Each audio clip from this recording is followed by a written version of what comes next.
When the young man stumbled into the police station, the officers knew something was wrong just by looking at his face. He was panicked and afraid, and it took them a good long while to get him to calm down and tell his story. It seems that he had been trying to hitchhike his way through the town when he saw something that frightened him to the core. While walking through a neighborhood, he saw lights descend from high above in the night sky, before hovering roughly 100 feet above the houses. There were 5 of them, he claimed, and they were all in a perfect row. His story actually resembled that of a young woman who had been found sitting in her car around midnight just a couple of hours before. When the Exeter police had asked her to explain herself, she too told them a story about lights above the road, except the lights in her story had been red and they had chased her. The hitchhiker took one of the officers back to the place where he had witnessed the lights and pointed out the wooded area they had moved toward before vanishing. Together, they entered the trees, where both of them claimed to see more lights, now tucked low inside the small forest. The next officer to arrive saw them as well. And those sightings continued, off and on, for most of September of 1965. All told, roughly 60 witnesses came forward and described the exact same thing: mysterious lights in the sky over the town of Exeter, New Hampshire. And while explanations have been tossed around for decades since, there was one prevailing theory at the time: aliens. Honestly, it makes sense when you remember what they had already read about in the news. This was a decade and a half after Roswell, New Mexico, 4 years after Betty and Barney Hill's claim of abduction right there in New Hampshire. Pop culture was awash in science fiction adventures, and it had left an impression on them. People tend to view things through the lenses of personal experience and the folklore of their day. Sure, today we have a lot more scientific knowledge at our disposal and a better understanding of how the universe works. But history is long and deep. Communities have encountered the unexplainable countless times over the centuries, and every time they have, they've done their best to frame it in a way their contemporaries would understand. But just because they happened long ago doesn't make those events any less mysterious. In fact, some tales can be downright terrifying. I'm Aaron Mahnke, and this is Lore.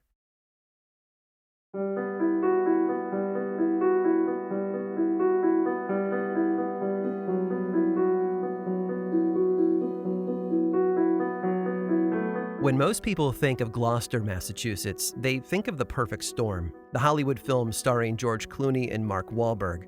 Or maybe they think of the fish sticks sold by Gorton's Fishermen, also from Gloucester. But this New England fishing town is a lot more than pop culture references and men in yellow raincoats. In fact, Gloucester is one of the oldest communities in New England, having been founded in 1623, just 3 years after the Mayflower landed in what would become known as Plymouth. Gloucester was the first seaport on the East Coast, and when you dig into its history, you get a beautiful snapshot of what early colonial life was like. By the time the summer of 1692 rolled around, the people of Gloucester had lived there for generations. King Philip's War, also known as the First Indian War, was decades in the past, but New England was 5 years into a new conflict. Today we call it King William's War, and it was a struggle for dominance between the English and the French.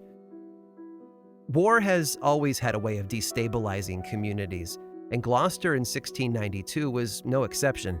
They were figuratively on the edge of the world, positioned far north of Boston at the southeastern tip of a peninsula known as Cape Ann, and they were cut off from much of the rest of the colony by rivers and marshland, making it feel as though they were isolated and alone.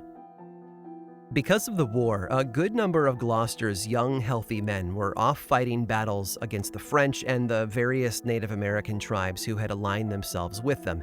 And I need you to remember that. If the people of Gloucester had a list of fears, the French were sitting comfortably at the top. Why? Well, because of religion. The colony of Massachusetts was a Puritan settlement, a group of anti-Catholic Protestant Christians who had left England for more freedom and security in the New World.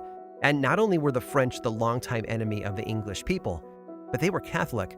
To say that their presence in New England was troubling to the Puritans would be putting it mildly. As the war raged on, it grew closer and closer to their little part of the world. The 400 or so people living in Gloucester had felt safe for a long while, but raids were beginning to happen a bit too close for their comfort. So as you can imagine, tensions were high, and it's in the middle of that perfect storm of isolation and fear that a young fisherman had a strange encounter. Ebenezer Babson was just 25 years old in the summer of 1692. He and his family lived in a modest house, and as he sat by the fire one July evening, he heard strange noises, as if there were people outside his door. He stood up and crept his way over to one of the windows and then peered out onto his dimly lit property. But there was nothing there. The noises continued that evening, and every time Ebenezer went to look for the source, he found nothing, which had to have been frustrating for him. And don't forget, this was 1692, and the world was a lot more quiet back then. It wasn't a neighbor's radio or the sounds of traffic on 128. In an area where the most common sounds at night were from the local wildlife, the unmistakable noise of other people was a rare thing. And it kept happening. Early sources tell us that Ebenezer continued to hear these sounds for weeks. Sure, he could have grown used to them, or convinced himself that it was just a new animal that he had never heard before. But something else happened during that time. The noises moved inside his house. He would be sitting at home in the evening after a long day of hard labor, only to be startled by the sound of something crawling beneath the floorboards. If that was all, he might have relaxed. After all, most old homes in New England play host to the occasional animals in their cellar, even today. But if Ebenezer was honest, he would say that these noises felt different. In fact, they sounded like people. Then one evening, he was returning home from the fields. He was tired and filthy and ready for a refreshing ale. But as his home came into view from a distance, he saw the front door open wide, and two men stepped out into the evening light. Two strangers. And when they saw him approaching, they turned and ran. Frightened for the safety of his family, Ebenezer dashed to the house and burst in. Thanks to the stories of local raids by Native Americans and their French allies, he expected to find his family dead or injured. Instead, his wife saw him and turned to greet him with a smile. "Who were the men I just saw leaving this house?" he asked her. The look of confusion on her face was all the answer he needed. She had seen no one in their house. No visitors had been there, no strangers had threatened her life, no one had come calling on them for days. Now, I don't know if Ebenezer spent more time questioning his wife or if he gave up right away. He had seen two men step out through his front door, a doorway that was most likely just a few feet away from where his wife stood inside, and yet she had no memory of them. So he turned and exited the house and decided that he would track them down in the fields. Once outside, he ran hard in the direction he had seen the strangers go moments before. They had a head start, but he was hopeful. He knew his property, after all, and against all odds, he found them. They had attempted to hide themselves by kneeling in the tall grass that covered much of his land, and they were talking to each other. Even from a distance, he could make out their words, spoken in perfect English. "The man of the house is now come," one of the strangers said to the other, "else we might have taken the house." Fear washed over Ebenezer. These strangers were clearly a threat, and given another chance, they might return and do harm to him and his family. Without engaging them at all, or even alerting them to his presence, he turned and quickly ran back home. They were all in danger, but if he could move them quickly to a safer place, he might avoid the worst of it. If only Ebenezer Babson knew just how wrong he was.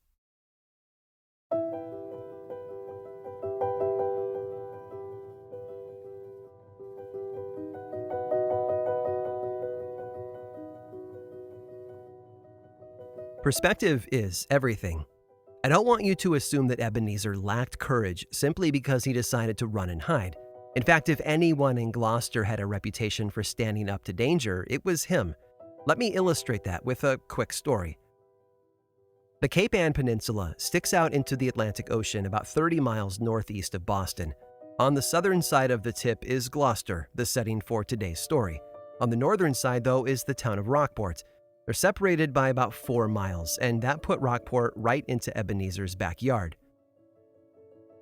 Just a few years after the events in Gloucester wrapped up, Ebenezer was standing on a small neck of land on the coast that would eventually become Rockport, doing a little fishing with his nephew, when a bear snuck up on them.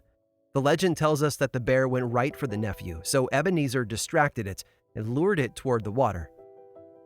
Once he and the bear were both hip-deep in the cold Atlantic, Ebenezer threw himself at it, a long fish knife gripped in one hand. And amazingly, he won.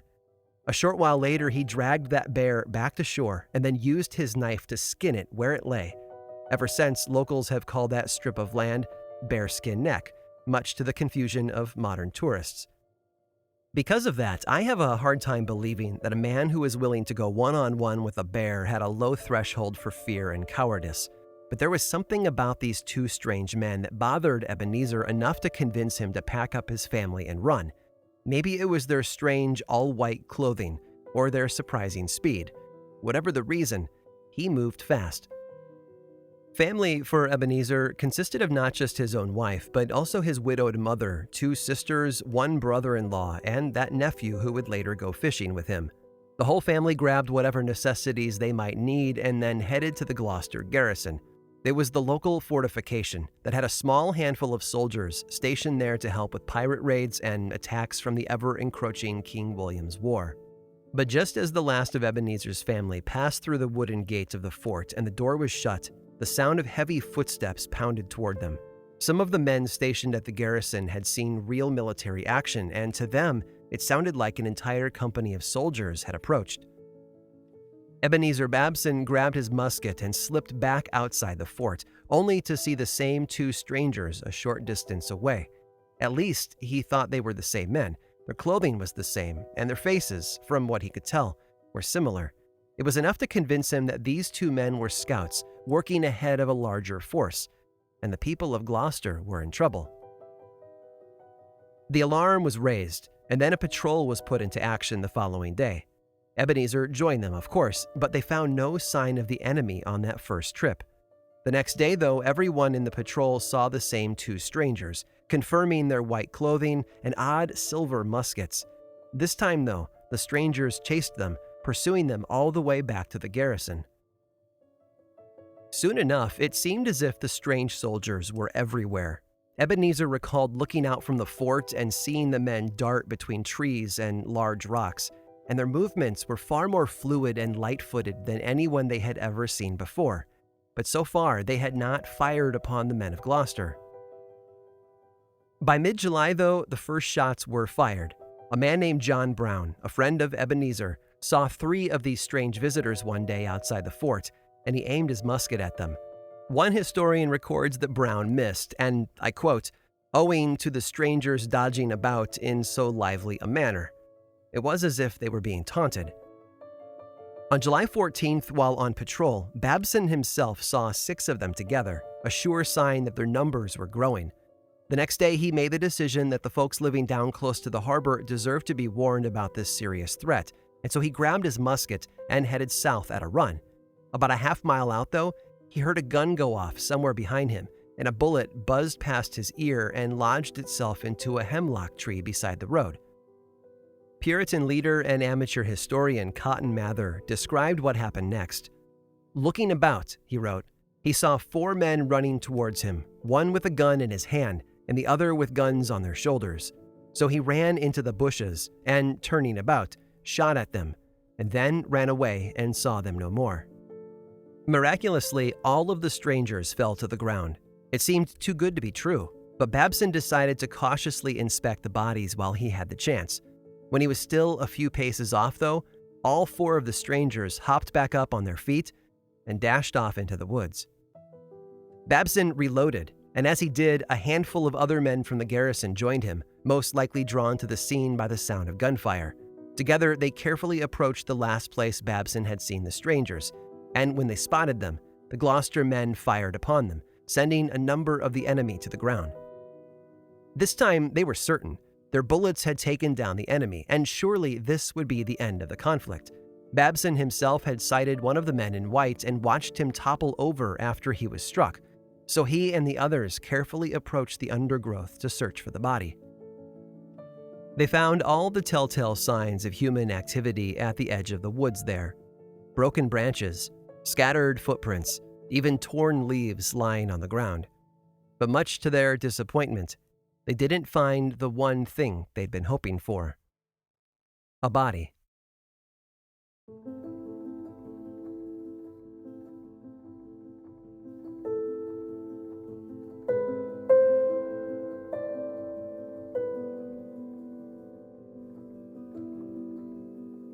Two whole weeks. That's how long this cat and mouse game went on. 2 long weeks of seeing the enemy outside the fort, giving chase and coming up empty. 2 weeks of firing directly at them but not killing a single one. 2 weeks of frustration and failure and fear. As you might imagine, the soldiers inside the Gloucester garrison were exhausted from it all, but that didn't mean they hadn't learned anything new. In fact, those 2 weeks were very informative. On multiple occasions, some of the soldiers actually heard the strangers speaking, although they didn't understand the language they used. And once, while they were out on patrol, a few of the men stumbled upon a larger gathering of the white-clad strangers in a clearing in the middle of an orchard. There, between the weathered trunks of apple trees, stood about a dozen of the invaders, engaged in some sort of ceremony or ritual. One of the men, a local man named Richard Dolliver, actually pointed his musket at the thickest group of strangers and then pulled the trigger. Today we might think of it as shooting fish in a barrel, all of them gathered so closely together and easy to hit, but not a single one of them fell to the ground. And of course, once the gun went off, they scattered like a flock of birds. At the end of their rope, the men of the garrison sent for reinforcements, and a few days later, a troop of 60 fresh soldiers arrived, led by Major Samuel Appleton of Ipswich. But rather than frighten them away, the arrival of help only seemed to push the enemy to escalate their efforts. It all came to a head one night when soldiers inside the garrison heard a great commotion outside.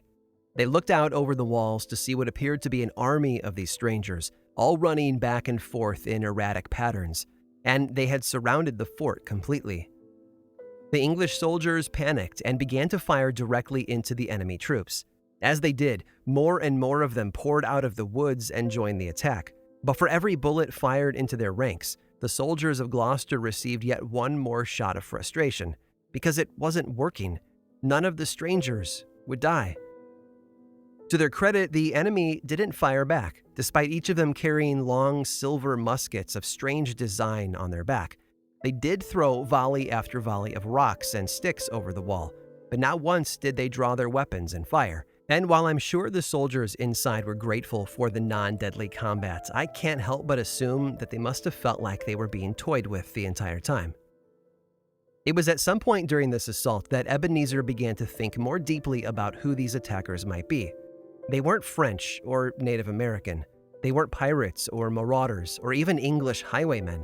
They were something otherworldly, as evidenced by their magic ability to avoid bullets, even when those bullets appeared to strike them. To a Puritan man, that left only one option. These were the forces of the devil himself, sent to torment them. Just a couple of months earlier, the people of nearby Salem had finally closed the book on over a year of investigations into an outbreak of witchcraft. What if the devil had simply given up in one place and picked Gloucester as his next target? So Ebenezer put that theory to the test a few days later. He was with a number of other men on the walls of the garrison, looking down onto the field around them, when a group of the strangers came into view. Quietly, he told his fellow soldiers to hold their fire and wait, because he had an idea. Kneeling down, Babson gripped one of the silver buttons on his uniform and ripped it off. Then, using a ramrod, he pushed the button and some wadding down into the breech of the barrel. Once he was ready, he stood back up and took aim at the stranger who looked, at least to him, like the leader of the group. And then he fired. The shot was true. The button, acting like a makeshift bullet, flew straight and struck its target. And the moment it did, the stranger vanished. He didn't topple over or fall backwards, mind you. He disappeared. And that was all the proof Ebenezer Babson needed. Silver was known to harm the forces of evil, whether they were a witch or an agent of the devil. And it had worked. It was a litmus test that gave them the results they needed. They weren't wrestling with mortal soldiers after all. but the forces of darkness, which meant they needed a new plan. Babson and the others immediately dropped to their knees and began to pray out loud. None of the historians recorded what that prayer might have been, but we can assume it was either the Lord's Prayer or perhaps a psalm of deliverance. Whatever words they spoke, they shouted them, making them heard over the walls and out into the field beyond. In response, the most horrific sounds came from the other side of the walls. It was a chorus of agonizing, guttural screams, as if an army of men were being tortured with red-hot brands. The screams went on for a long while, building in intensity as they did, until finally they reached what sounded like a crescendo. And then, they stopped. When Ebenezer and the others felt it was safe, they all began to stand back up and peer over the wall. They expected to find the enemy still there, running about, but that's not what greeted them when they looked out on the field. No, what they saw was entirely unexpected. The strangers were gone.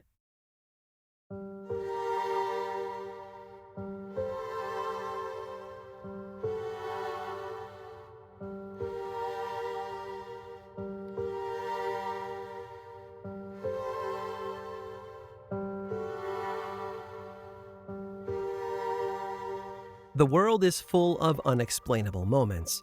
That strange sound in what should be an empty house, the odd footprints in the mud outside your bedroom window, those lights that seem to hover over the woods.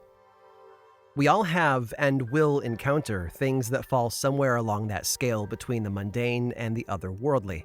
Most of the time, we have enough information to remind us that it's just the wind or a neighbor's dog, and we can relax. That's how we process life, after all. We have a head full of experience and understanding, and we see the world through those lenses. Sometimes, though, it doesn't work. The experiences that leave us unsettled can sometimes refuse to pass through the filters we've set up. They stand out as something outside the ordinary, the extraordinary, and we can't get them off our mind. For Ebenezer Babson, those otherworldly visitors who surrounded the Gloucester garrison were that sort of experience. They didn't fit into the neat and tidy boxes that he and his peers had organized their world into. They didn't match anything in the database, so to speak, and that left everyone else feeling a bit uncomfortable. Of course, human beings encounter new things all the time. Explorers have made that a way of life, whether they're studying the depths of our planet's oceans or looking at data transmitted here from the surface of Mars by a rover. We are very good at learning and adapting, and in the process, pushing away the shadows that frighten us with the light of science and fact. But that's the frustrating part of the events that took place in Gloucester in July of 1692. There was no evidence left behind. No one was injured, no structures were damaged, and no bodies were found. Nearly 3 weeks of intense terror just sort of came to an end, and then faded away like a voice on the wind. Almost. Because Ebenezer Babson remembered being shot at, and the sound of that bullet that had buzzed past his ear, and he remembered the tree that it had struck, and at some point during the chaos of those 3 weeks, he returned to the tree to see what he could find. When he arrived at the old hemlock tree, he quickly found the place where the bullet had pierced the bark and brushed his finger over it. It was real, all right, and that meant that there might be something left behind. Pulling out his knife, maybe even that same fish knife that he would later use to kill a bear and save his nephew's life, he began to work at the hole in the tree. It must have taken him a while, but eventually he managed to enlarge the hole enough to find what he was looking for. Gently, he used the tip of the knife to pry it free, and then dropped it into his hand. It was a bullet, but it was unlike any of the ammunition that he and the soldiers at the garrison would have used in their muskets. This bullet wasn't a round lead ball, or even the misshapen remains of one. It was round and long, like a cylinder, with a point at one end. And Babson had never seen anything like it. In fact, conical bullets were an idea that no one had encountered, and wouldn't until Captain John Norton presented a design for them to the British Army. It would take a while for them to catch on, but they would eventually replace lead balls completely. Just not in Babson's lifetime. You see, John Norton submitted his bullet design to his superiors in 1823. 131 years after the events in Gloucester finally came to an end. Looking backward in time, it's easy to wonder, was the bullet in Ebenezer Babson's hand a piece of forgotten military history, or a tiny glimpse of the world to come?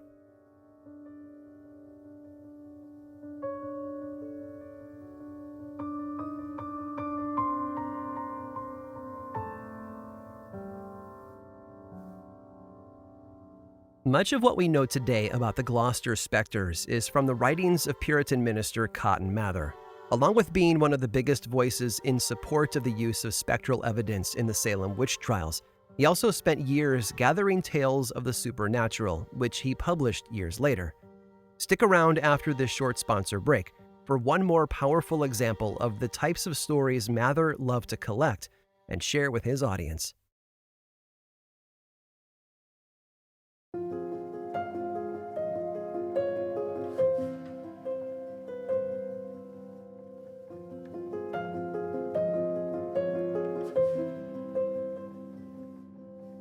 As I said before, perspective is everything.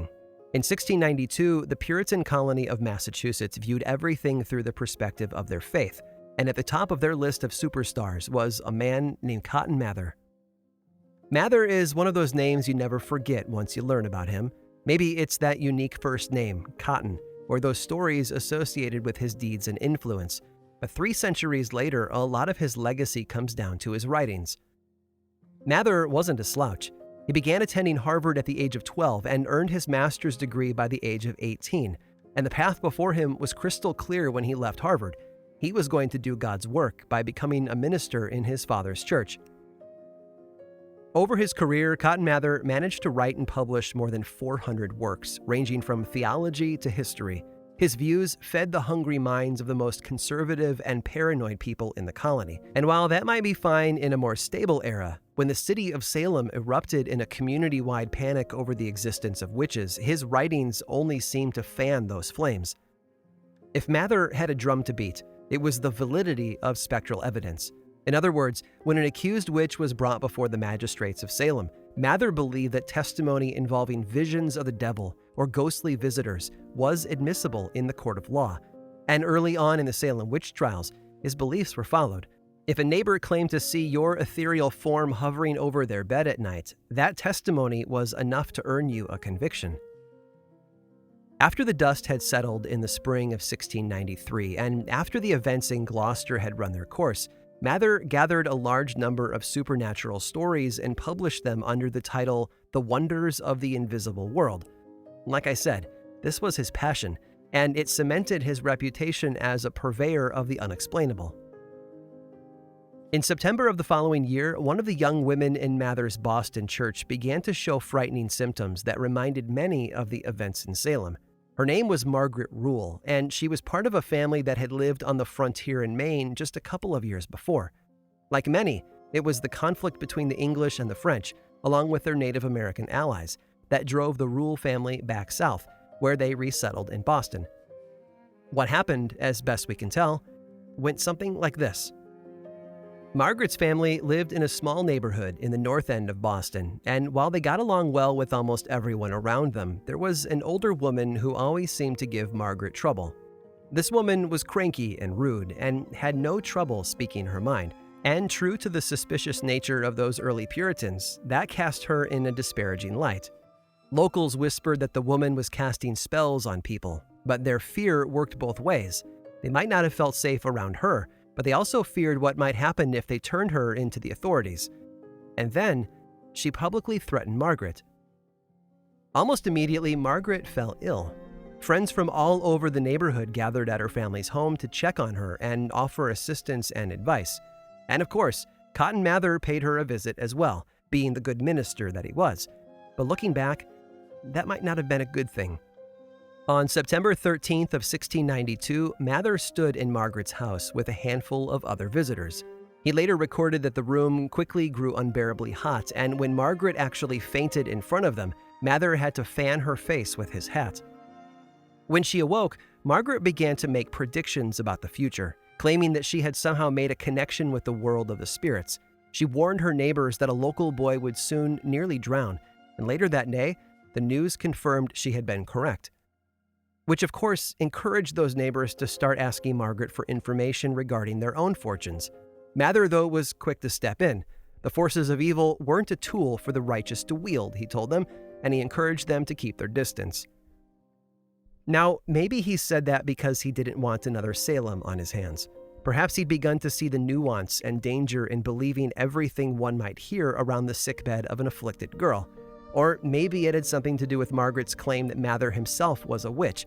Any of those reasons could have turned Mather's heart from belief to skepticism, but if I were a betting man, I'd put my money on the latter. Instead, Mather chose to watch and wait. He took notes whenever he visited, notes that would someday help him publish the details of Margaret's story in another book, of course. And while the things he claimed to observe would have landed Margaret in jail in Salem had she lived in that community a couple of years before, he never once called for the sheriff to lock her up. He just watched. And honestly, we don't know why. Perhaps he was just waiting for the right evidence to allow him to use Margaret as the centerpiece of a new witchcraft panic. Or maybe he knew it would be more profitable to sell these stories to a willing public. It's hard to say, but what we do know is that Mather's audience was changing, and while a lot of factors played into that, there's one man in particular who we can thank. His name was Robert Califf. He was a Boston-area textile merchant who had a problem with Mather's approach. He believed the minister had directly contributed to the death toll in Salem, and knew that if he let Mather continue, he would only do more damage. So Califf wrote a book of his own that painted Mather as a foolish instigator, someone whose blind faith had a deadly undercurrent.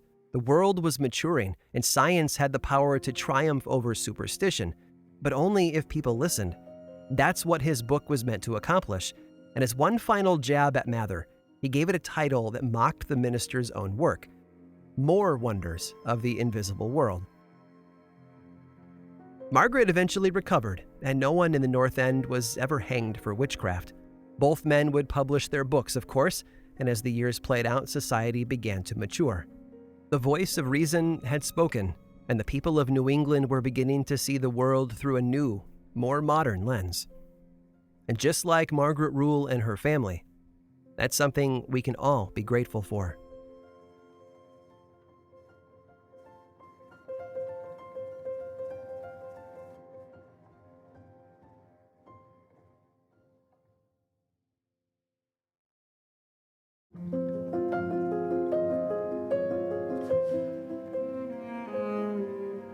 This episode of Lore was written and produced by me, Aaron Mahnke, with research by Robin Miniter and music by Chad Lawson. Lore is much more than just a podcast. There's a book series available in bookstores and online, and 2 seasons of the television show on Amazon Prime Video. Check them both out if you want more lore in your life. I also make 2 other podcasts, Aaron Mahnke's Cabinet of Curiosities and Unobscured, and I think you'd enjoy both. Each one explores other areas of our dark history, ranging from bite-sized episodes to season-long dives into a single topic. You can learn more about both of those shows and everything else going on over in one central place, theworldoflore.com/now. And finally, you can also follow the show on Facebook, Twitter, and Instagram. Just search for Lore Podcast, all one word, and click that follow button. And when you do, say hi. I like it when people say hi. And as always, thanks for listening.